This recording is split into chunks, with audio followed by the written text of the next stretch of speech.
মাঝি ভাই নৌকা চালায় আর দুরূদ পড়ে গুনগুনায়া। ওই নদীর মাঝে একটা মাছ মনোযোগ সহকারে ওই মাঝি ভাইয়ের দুরূদের আওয়াজ শুনতেছে।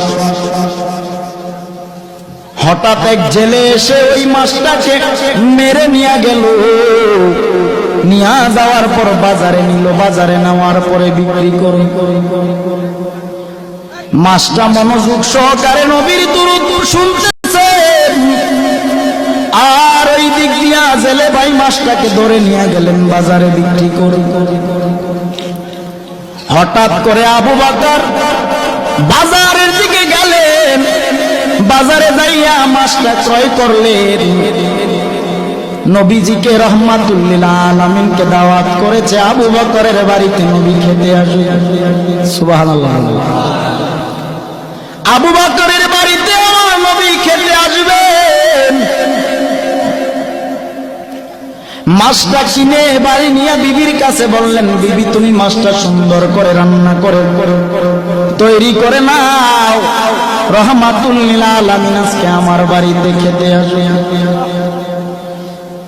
বিবি মাছটাকে কেটে রান্না করার জন্য কড়াইয়ের মধ্যে যখন রাখলেন, পাতিলার মধ্যে যখন রাখলেন, চুলায় আগুন জ্বালায়।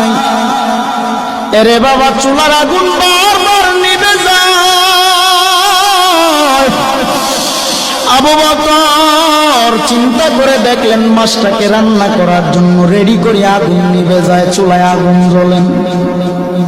নবীকে দাওয়াত করেছি, নবী খাবে, কিন্তু মাছ রান্না করতে না পারলে নবী খাবে কিভাবে? আবু বকর নবীকে দাওয়াত করলেন, রহমাতুল লিল আলামিন চলেন একটু আমার বাড়িতে যাবেন। নবী গেলেন।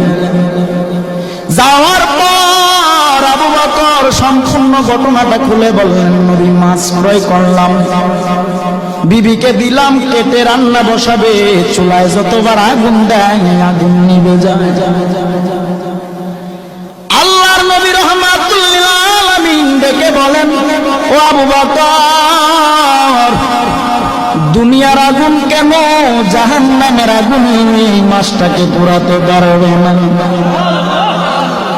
বলে কেন? নবী আমার ডেকে বলেন, ও আবু বকর, মাঝি নদীর মধ্যে আমি নবীর প্রেমে পাগল হয়ে দুরূদ শরীফ এই মাছটা মনোযোগ দিয়ে আমি নবীর দুরূদের আওয়াজ শুনে আমি নবীর বড় পাগল। ওই মাছটাকে তুমি এনে কেটেছো, রান্না করার জন্য নিয়ে আসছো। দুনিয়ার আগুন কেন জাহান্নামের আগুন যদি এই মাছের গায়ে লাগানো হয়, এই দুনিয়ার আগুন না জাহান্নামের আগুন এই মাছটাকে পোড়া সম্ভব না।